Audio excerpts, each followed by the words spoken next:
Laura here. I'm here today to do my September read video about what I read in September and or listened to, which I listened to one book and read about five, I think, and two novellas, I think.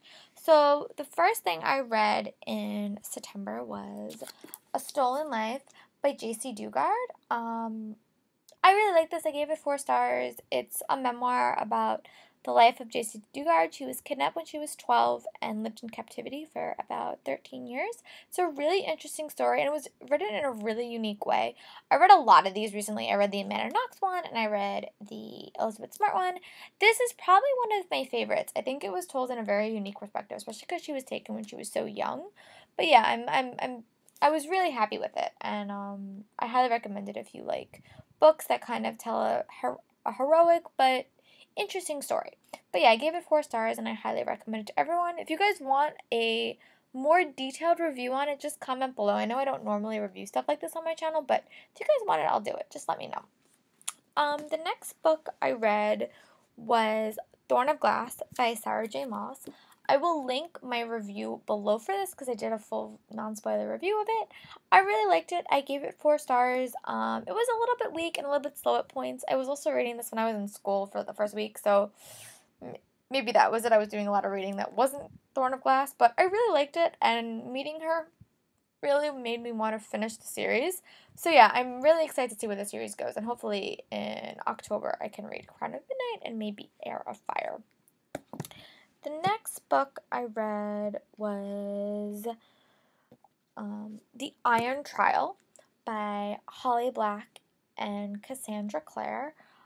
This book I also did a video review of, so I will link that below.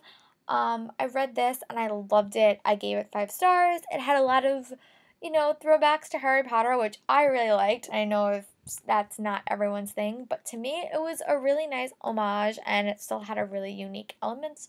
And I'm really excited to see where the series goes in the future. And it's written by Cassandra Clare and Holly Black, sorry. But I really liked it, and I love both those authors individually, and I really wanted to see what they did together, and they put together a fabulous book. So I highly, highly recommend it for you guys to read. The next book I read was Pushing the Limits by Katie McGarry. I also did a video review, so I'll link this below, but I love this. I gave it 5 stars. I love Echo. I love Noah. It was such a nice introduction to the world that this book was in. I love the complexity and the tensity, the mystery, the romance. It just was amazing. So I highly, highly recommend this if you like a romance, but with like a little bit more intense background. I really, really recommend this book. I also read Crossing the Line by Katie McGarry.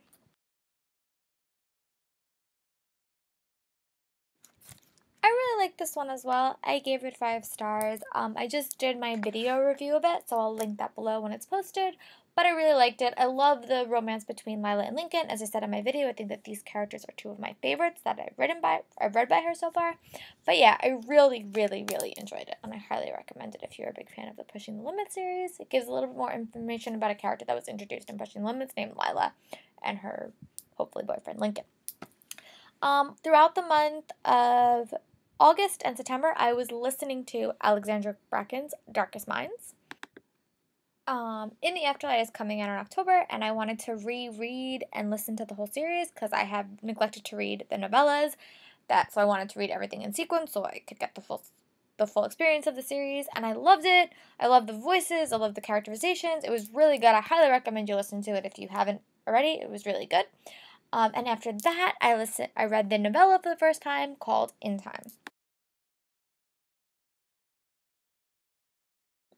This is one of the series that I think you really need to read the novellas because I didn't do this before and I was really lost in Never Fade, so I highly recommend you read them in order like you should.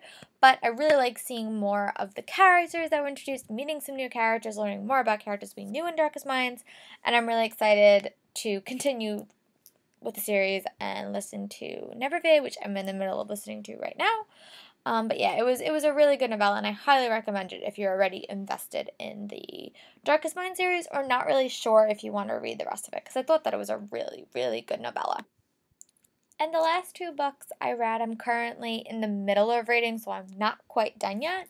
But they are Gardens of Letters by Allison Richmond. I have about 100 pages left. This is a historical fiction book. I got it at BEA and BookCon in August. It came out in September. I really like it. This is the first pure historical fiction book I've read in a while, but I really like it. It's told from in 3 different time periods, kind of, and it follows a few different characters, but you get multiple perspectives throughout the whole book. It's really interesting, and I really liked her. She seemed really sweet when I met her, and I got her to sign it too. And she has about a few different historical fiction books, so I really think I'm going to pick them up in the future. But yeah, I'll give you guys my full thoughts when I'm done with this, hopefully soon. And I've also started reading Percy Jackson's Greek Gods. I said I was going to read this. I did not read it at the start of the month like I wanted because I was really busy with school, but I'm about maybe like 50 pages in, and I really, really like it. So I'll be reading this more hopefully the next month, and I'll be finished hopefully by the time Blood of Olympus comes out. But we will see. I really like it. It's a really quick and easy way to teach mythology to kids, and it's fun, and it's told from Percy Jackson's point of view, so I highly recommend it. So over the course of the month, I listened to 1 audiobook, read 2 novellas, and read like 5-6 books. And I'm in the process of reading 2, so it was kind of a not my best month because of school starting, but hopefully in October I will get to read a little bit more. Check out or look out for my October to be read video that I will be posting shortly. Let me know what you guys thought about what I read, what you guys think I should read next, or what you guys think my thoughts about the books I read. But yeah, have a very nice day, everyone. Bye.